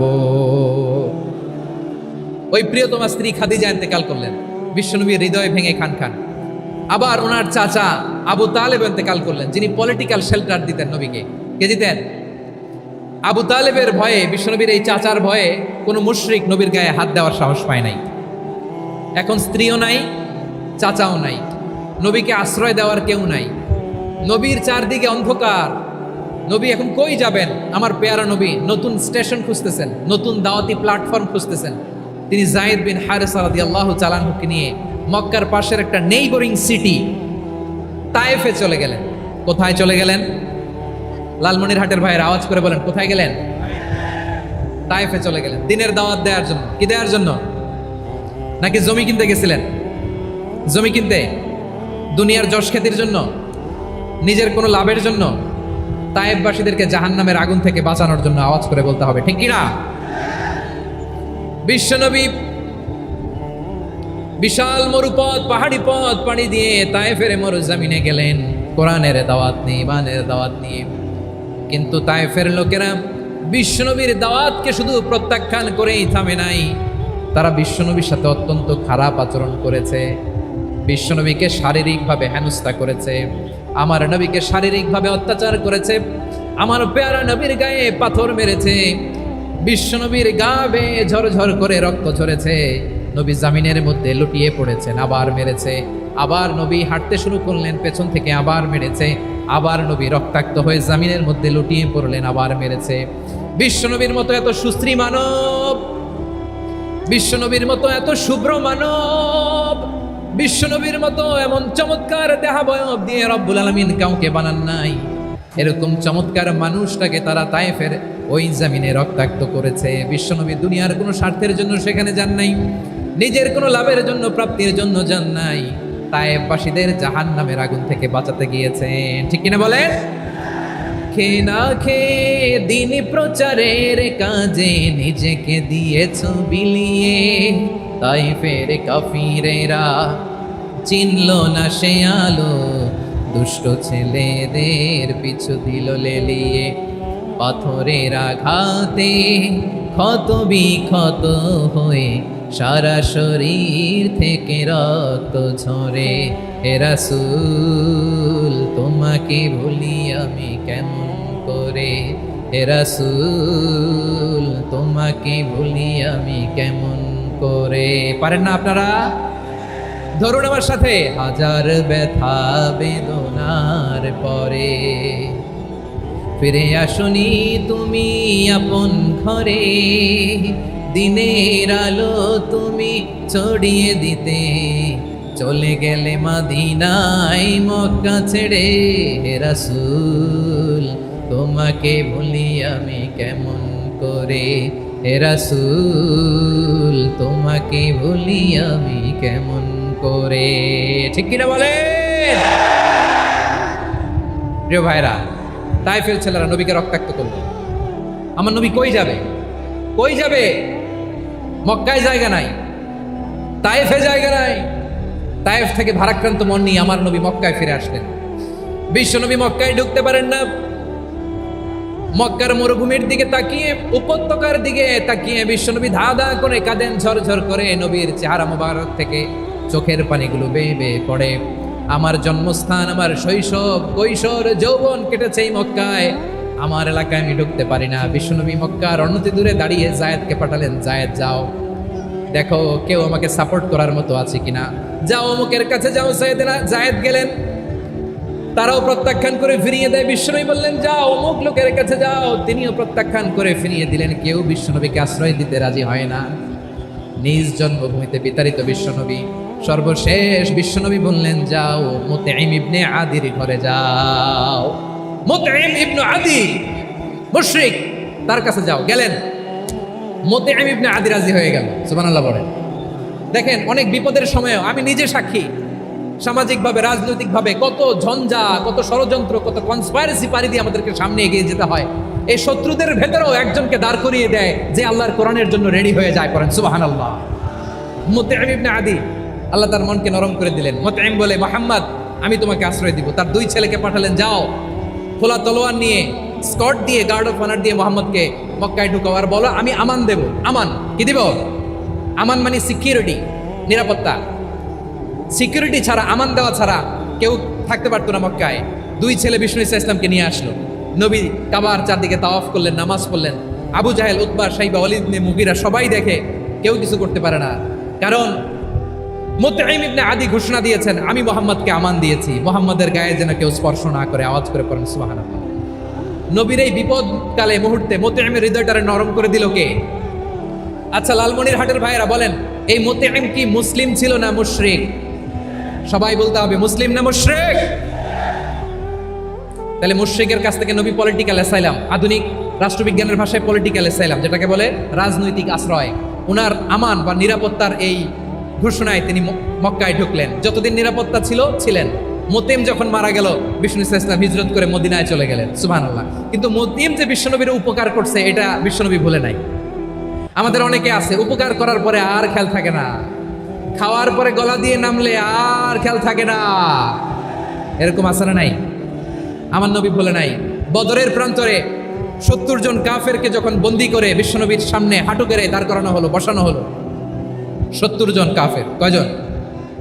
বিশ্বনবী তাদের দিকে তাকিয়ে বললেন, সহিহ বুখারীর বর্ণনা, লাউ কানাল মুতঈম ইবনে আদি হাইয়ান সুম্মা কাল্লামানি হাউলাই নাতনা লা তারাকতুহুম লাহু। বদরের প্রান্তরে 70 জন বন্দী কাফিরের দিকে তাকিয়ে আমার নবী বললেন, আজকে মুতঈম ইবনে আদি যদি বেঁচে থাকতো আর তোমাদের 70 জনের ব্যাপারে যদি মুতঈম এক বাক্যে একটা সুপারিশ করতো, তার সম্মানে আজকে তোদের সবাই আমি মাফ করে দিতাম। সুবহানাল্লাহ নাই? ওই যে চিল্লাচিল্লি যে কথা বোঝে নাই, কোন জিনিস মিস করছে ওরা নিজেরাও বোঝে নাই। বিশ্বনবী মুতঈমের এই সাহায্যের কথা বলে নাই। 70 জন মুশরিক হাঁটু গেড়ে বসা, নবী চাইলে এখনই এক্সিকিউশন অর্ডার দিতে পারে। তিনি বললেন, আজকে যদি মুতঈম বেঁচে থাকতো আর মুতঈম যদি তোদের জন্য সুপারিশ করতে, এই আবর্জনাগুলোর ব্যাপারে সুপারিশ করতে, আমি মুহূর্তেই তোদেরকে এমনি মাফ করে দিতাম। এবার বলেন, ইসলাম কি ন্যারো মাইন্ডেড না ব্রড মাইন্ডেড? শুধু তাই নয়, যাকে যে সম্মান দেয়ার আমার নবী দিতেন, হোক আস্তিক হোক নাস্তিক, হোক মুসলিম হোক অমুসলিম। বিষ্ণু ইসলাম যখন রোমান সম্রাটের কাছে চিঠি লিখেছেন, আমার প্রিয় লালমনির হাটের ভাইয়েরা, অল্প কয়েক মিনিট কয়েকটা জরুরি কথা বলবো। এদিকে তাকান, এদিকে তাকান। রোমান সম্রাটের কাছে বিশ্বনবী যখন চিঠি লিখলেন মিন মুহাম্মদ রাসূলিল্লাহ ইলা হিরাকলা আযীমির রোম। মুহাম্মদের পক্ষ থেকে হিরাক্লিয়াসের কাছে, যিনি হচ্ছেন আযীমির রোম। এটা নবী নিজ থেকে বানায় লিখছেন অতিরিক্ত সম্মান দিয়ে। কোন রাষ্ট্রপ্রধান যখন আসে তাদেরকে আমরা কি বলি জানেন? তার নামের শেষে HE এটা লিখতে হয়, H.E. মানে হিজ এক্সেলেন্সি। কি লেখে? হিজ এক্সেলেন্টি অথবা ইউর হাইনেস, ইউর ম্যাজেস্টি। দেখেন বিশ্বনবী সাল্লাল্লাহু আলাইহি ওয়াসাল্লাম সব নবীদেরও নবী। তিনি একজন মুশরিক খ্রিস্টান সম্রাট রোমান সম্রাটের কাছে চিঠি লিখতে যায়, লিখতেছে ইলা হিরাকলা আযীমির রোম। হিরাক্লিয়াসের কাছে আমার চিঠি, যিনি রোমের আযীম, হিজ হাইনেস মানে রোমের অনেক সম্মানিত এক বাহাদুর। আওয়াজ করে বলেন সুবহানাল্লাহ। তার মানে যাকে যে সম্মান দেয়ার এটা বিশ্বনবী দিতেন। এমনকি যেই ইহুদিরা ভালো ছিল, এই ইহুদিদেরও প্রশংসা করেছেন বিশ্বনবী মুহাম্মদুর রাসূলুল্লাহ সাল্লাল্লাহু আলাইহি ওয়াসাল্লাম। এক ইহুদির প্রশংসা করেছেন বিশ্বনবী। ইহুদির কার? আমি তো আমার ভাইয়ের প্রশংসা করি না, আমি তো এক আলেম আরেক আলেমরে স্পেস দেই না, আমি তো এক দায়ী আরেক দায়ীর সাথে বসতে চাই না। আমার নবী ইহুদির প্রশংসা করে। কার প্রশংসা? ওই ইহুদির নাম ছিল মুখাইরেক সিরাত গ্রন্থ ঘাটলে পাবেন। তিনি বলেছেন মুখাইরিক খাইরু ইয়াহুদ, Mukhayriq is the best of the জুইশদের মধ্যে সে সবচেয়ে ভালো। কেন প্রশংসা করলেন তার? এর কারণ মদিনা চার্টারে কথা ছিল সব ধর্মের মুসলিম, মুশরিক, ইহুদিরা মিলে মদিনাকে রক্ষা করবে। কিন্তু তৃতীয় হিজরিতে যখন উহুদের যুদ্ধ শুরু হলো, সবার কথা ছিল যেই আক্রমণ করে আমরা মদিনাকে বাঁচাবো। কোন শহরকে বাঁচাবো? মদিনাকে। কিন্তু কুরাইশরা যখন অ্যাটাক করলো, ইহুদিরা আর আসে না, ইহুদিরা আর বেরোয় না। বিষ্ণু বললেন, ওহে ইহুদিরা, তোমরা না চুক্তি করলে আমার সাথে যে মদিনা বাঁচাতে সবাই ঝাঁপিয়ে পড়বো, আসো। একটা ইহুদিও বেরোয় না, কেউ আসে নাই সেদিন, একজন ছাড়া, তার নাম মুখাইরেক। তার নাম কি? মুখাইরেক বাহাদুরের মতো ঘোড়সওয়ার হয়ে বেরিয়ে গেলেন এবং বললেন, গোটা ইহুদি সাম্রাজ্যের একজনও যদি না আসে, আমি মুখাইরেককে কেউ ঘরে আটকে রাখতে পারবে না। বেরিয়ে আসলেন, এসে বললেন, আমি মুহাম্মদের পক্ষে যুদ্ধ করব। আমি মারা গেলে আমার সম্পদ আমার উত্তরাধিকারীরা পাবে না, আমার সম্পদ তোমরা মুহাম্মদকে দিয়ে দিবা। সুবহানাল্লাহ বলেন। উহুদের ময়দানে 70 জন মুসলমান শহীদ হলো। এই ইহুদি সেও মুসলমানের পক্ষে যুদ্ধ করে নিহত হলো। সুবহানাল্লাহ বলেন। মুসলিমদের লাশ যখন নিয়ে আসা হলো, এই মুখাইরিকের লাশও নিয়ে আসা হলো। মুসলিমদের লাশের পাশে মুখাইরিকের লাশ দেখে বিশ্বনবী মুখাইরিকের প্রতি অনেক খুশি হলেন। আর বিশ্বনবী খুশি হয়ে বললেন, মুখাইরিক খায়রু ইয়াহুদ, মুখাইরিক যদিও তুমি ইহুদি, তারপরে তুমি সব ইহুদিদের মধ্যে সেরা ইহুদি। পড়েন সুবহানাল্লাহ। আমার নবী ইহুদিকেও সম্মান দিতে কার্পণ্য করে নাই। আওয়াজ করে বলেন আল্লাহু আকবার। প্রিয় ভাইরা, এবার সর্বশেষ আওয়াজ করে বলেন, ইসলাম কি ন্যারো মাইন্ডেড নাকি ব্রড মাইন্ডেড? সবাই বলেন, ন্যারো মাইন্ডেড না ব্রড মাইন্ডেড? এজন্য অমুসলিম হইলেই তারা আমাদের শত্রু নয়। শত্রু কারা? এই লালমনিরহাটের ভাইরা শোনেন, শত্রু কারা? যে সমস্ত অমুসলিম আমাদেরকে নিশ্চিহ্ন করে দিতে চায়, যে সমস্ত অমুসলিম আমাদের ভূখণ্ড থেকে আমাদেরকে তাড়িয়ে দিতে চায়, যে সমস্ত অমুসলিম আমার ধর্ম নিয়ে তুচ্ছতাচ্ছিল্য করে চিল্লায় বলেন ঠিক কিনা, তারা আমাদের শত্রু। সাধারণ অমুসলিমরা আমার শত্রু নয়।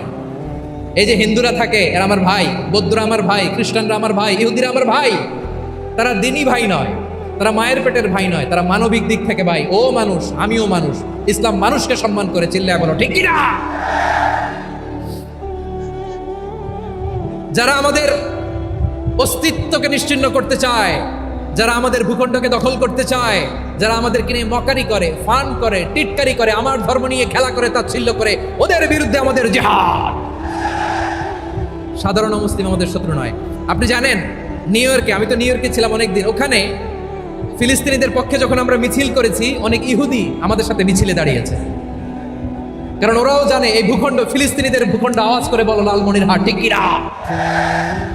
ইসরায়েলের রাজধানী খোদ তেল আবিবে অনেক ইহুদিরা বেঞ্জামিন নেতানিয়াহু তার বিরুদ্ধে মিছিল করেছে। তো তারা কি আমাদের শত্রু? না। অনেক খ্রিস্টান আমাদের সাথে আমাদের স্বার্থ রক্ষায় আমাদের পাশে দাঁড়িয়েছে। খেয়াল রাখবেন, হিন্দু আর হিন্দুত্ববাদ এক নয়, ইহুদি ধর্ম আর জায়নিজম এক নয়। জায়নিজমের বিরুদ্ধে আমাদের সংগ্রাম, আমাদের জেহাদ, চিল্লায় বলেন ঠিক কিনা। এই যে ফিলিস্তিনের ভাইরা, তারা তাদের স্বাধীনতা সংগ্রামের জন্য লড়াই করছে, করে যাচ্ছে, আমরা এটাকে সমর্থন জানাই, চিল্লায় বলো ঠিক কিনা। কাশ্মীরের ভাইরা স্বাধীনতার জন্য সংগ্রাম করছে, আমরা সেই সংগ্রামকে সমর্থন জানাই, আওয়াজ করে বলো ঠিক কিনা। যারাই আমাদের ইসলামকে নিশ্চিহ্ন করতে চায়, তাদের বিরুদ্ধে আমাদের সংগ্রাম, আওয়াজ করে বলতে হবে ঠিক কিনা।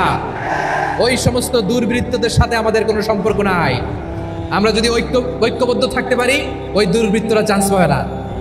আমরা ঐক্যবদ্ধ থাকতে রাজি আছি। লালমনিরহাটের ভাইরা, আমরা ঐক্যবদ্ধ থাকলে ওই দুর্বৃত্তদের কালো হাত ভেঙে দিতে আমাদের সময় লাগবে না। তাদের কালো হাত ভেঙে দিতে রাজি আছে মুসলমান? কারা কারা রাজি? দু হাত তুলে দেখাও।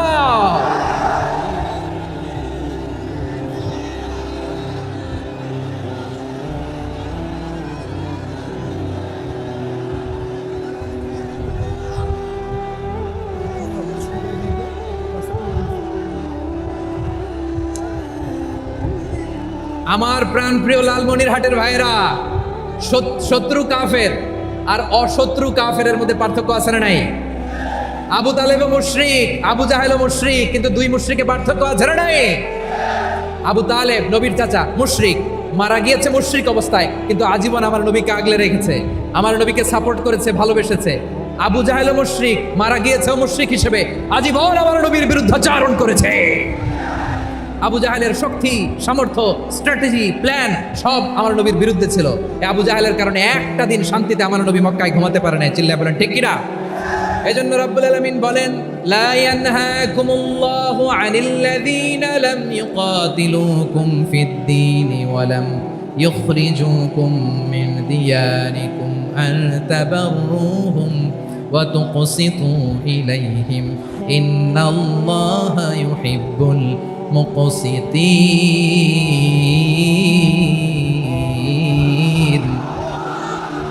আল্লাহ বলে, গোলামেরা শোনো শোনো, যে সমস্ত অমুসলিম তোমাদের সাথে ধর্মযুদ্ধে লিপ্ত হয় না, তোমাদের বিরুদ্ধে যে সমস্ত অমুসলিম অস্ত্র ধরে না, যে সমস্ত অমুসলিম তোমাদেরকে তোমাদের জন্মস্থান থেকে, ভূখণ্ড থেকে তাড়িয়ে দেয় না, তাদের সাথে ভালো আচরণ করতে আমি আল্লাহ নিষেধ করি নাই। তাদের সাথে সদাচরণে কোনো নিষেধাজ্ঞা নাই, বরং তাদের সাথে সদাচরণ করো, এটাই আমি আল্লাহ চাই। তাহলে আমার যে অমুসলিমরা আমাদের সাথে শত্রুতা করে না, তুচ্ছতাচ্ছিল্য করে না, আমাদের ভূমি থেকে আমাদেরকে উচ্ছেদ করতে চায় না, আমাদের বিরুদ্ধে অস্ত্র ধরে না, ওই অমুসলিম ভাইদের সাথে আমাদের কোনো দ্বন্দ্ব আছে? কোনো বিরোধ আছে? বরং আছে ভালোবাসা। বরং আছে কি? এই ভালোবাসা দিয়ে আমরা বিশ্ব জয় করবো। রাজি আছে মুসলমান? আমাদের পুঁজি ভালোবাসা। আমাদের পুঁজি কি? এবার আওয়াজ করে বলেন, আমার এই পুরো আলোচনা থেকে the religious coexistence, peaceful coexistence, শান্তিপূর্ণ সহাবস্থান, কমিউনাল হারমোনি, এই সাম্প্রদায়িক সম্প্রীতি, এই আলোচনা থেকে কি বুঝলেন? ইসলাম কি ন্যারো মাইন্ডেড না ব্রড মাইন্ডেড? এই ব্রড মাইন্ডেড হৃদয় নিয়ে, ভালোবাসা দিয়ে আমরা বিশ্ব জয় করতে চাই। রাজি আছেন? আল্লাহ কবুল করুক। আমরা সবাই পড়ি আমিন। লালমনিরহাটের জেলা স্টেডিয়ামে আমার প্রিয় মায়েরা, বোনেরা, আপনাদের জন্য একটা হাদিস বলে শেষ করব। বিশ্বনবী বলেন, আমার মায়েরা খেয়াল করে শুনুন, বিশ্বনবী আপনাদের উদ্দেশ্য করে বলেন, আল মারআতু ইযা সাল্লাত খামসাহা ওয়া সামাত শাহরাহা হাফিজাত ফুরুজাহা আতাআত বা'লাহা ফালতাদখুল মিন আইয়ি আবওয়াবিল জান্নাতি শাআত। বিশ্বনবী বলেন, ও রমণীরা, ও নারীরা, যে সমস্ত নারী এই 4টা কাজ করবে, এই 4টা কাজের গ্যারান্টি দিবে, তাদেরকে জান্নাতের 8টা দরজার গ্যারান্টি দেয়া হবে। কি 4টা কাজ? 1 নাম্বার, আল মারআতু ইযা সাল্লাত খামসাহা, যে নারী 5 ওয়াক্ত নামাজ পড়ে। কি করে? জেলা স্টেডিয়ামে অবস্থানরত আমার নারীরা, বোনেরা, বিশ্বনবী আপনাদেরকে 4টা কাজের কথা বলেছেন, খুব বেশি না। 4টা করলে 8 জান্নাতের দরজা সব খোলা। কোনটা দিয়ে যাবেন? যেটা দিয়ে মনে চায়। 1 নাম্বার 5 ওয়াক্ত নামাজ। আমার বোনেরা জোহরের নামাজ পড়তে পড়তে এটা আসরে নিয়ে যায়, আসর পড়তে পড়তে এটা মাগরিবে নিয়ে যায়। এরকম আসরে নাই? লালমনিরহাটে হয়তো নাই। আমার বোনেরা এটা করবেন না। ইন্নাস সালাতা কানাত আলাল মুমিনিনা কিতাবাম মাওকুতা, সময় মতো পড়বেন। সামাত শাহরা, রমাদানের রোজাগুলো রাখবেন। হাফিজাত ফুরুজাহা, যে নারী তার চরিত্রকে হেফাজত করে, তার প্রাইভেট হেফাজত করে, তার লজ্জাস্থান হেফাজত করে। ও মায়েরা, আপনার এই গর্ভ যে কত দামি আপনি জানেন না। আপনার এই গর্ভ থেকে জন্মাবে আগামীর সালাহুদ্দিন আল আইয়ুবী। আপনার গর্ভ থেকেই জন্মাবে ইমাম আল মাহদি আল মুনতাযার। আপনার পেট থেকে জন্মাবে আবু সাইদের মতো বীর সৈনিক। আপনার পেট থেকে জন্মাবে মুগ্ধের মতো বীর মুজাহিদ। আপনি জানেন না কে আসবে আপনার পেট থেকে। সময়টাকে কাজে লাগান, ইসলামকে বুঝেন, মানেন, আমাদের ইসলামিক লেকচারগুলো শুনেন। আমরা যে বার্তাগুলো, ইনস্ট্রাকশনগুলো, দিক নির্দেশনাগুলো আপনাদের খেদমতে রাখি, এগুলো মেনে চলুন। আপনিই পারেন আপনার ঘরটাকে জান্নাতের টুকরা বানাতে। একটা family, it's a very big institution and you are the MD, the managing director of this institution. চিল্লায় বলেন ঠিক কিনা? চাইলেই পারেন ঘরটারে জান্নাতের টুকরা বানাতে। 5 ওয়াক্ত সালাত, রমাদানের রোজা, নিজের চরিত্রের হেফাজত, ও আতাআত বা'লাহা, স্বামীর আনুগত্য। এটাতে অনেকে ভুল করে থাকে। হায় রে আমার বোনেরা, স্বামীর আনুগত্যকে এটা নিজের অপমান মনে করবেন না। আপনার স্বামী আপনার সবচেয়ে বড় গার্ডিয়ান, তিনি আপনার সবচেয়ে ভালো চায়। নারী কখনো গার্ডিয়ানশিপের বাইরে থাকতে পারে না। হয় আপনি বাবার গার্ডিয়ানশিপের ভেতরে, বা আপনার থাকলে ভাই আপনার গার্ডিয়ান, ভাই না থাকলে চাচা গার্ডিয়ান, বিয়ের পরে আপনার স্বামী আপনার গার্ডিয়ান। শরিয়া সম্মত স্বামীর আদেশগুলো আপনি মেনে চলবেন, কিন্তু শরিয়া বিরুদ্ধ কোনো আদেশ মানতে আপনি বাধ্য নয়। আওয়াজ করে বলুন সবাই ঠিক কিনা? এই 4টা কাজ যদি কোনো নারী করে, বিশ্বনবী বলেন জান্নাতের 8টা দরজা খোলা। তোমার যেটা দিয়ে মনে চায় সেটা দিয়ে জান্নাতে তুমি এন্ট্রি নিতে পারবা। আমরা এখানে লালমনিরহাটের সোহরাওয়ার্দী ময়দানে আজকে যেমন একত্রিত হতে পারলাম, আল্লাহর জান্নাতেও যেন একত্রিত হতে পারে। আল্লাহ তুমি তৌফিক দান করো। আল্লাহ আমার এই কলিজার টুকরা যুবক ভাইদেরকে তুমি ওমরে ফারুকের মতো কবুল করো। জেলা স্টেডিয়ামে অবস্থানরত আমার মা বোনদেরকে তুমি ফাতেমার মতো, খাদিজার মতো কবুল করো। আমাদের কলিজার টুকরা সন্তানদেরকে তুমি সালাউদ্দিন আল আইয়ুবির মতো কবুল করো। এই যে ইসলামিক সোসাইটি লালমনিরহাটকে আল্লাহ তুমি কবুল করো। আল্লাহ যে কথাগুলো বললাম এগুলো প্রথমে আমাকে, আমার সব ভাইদেরকে আমল করার তৌফিক দান করো।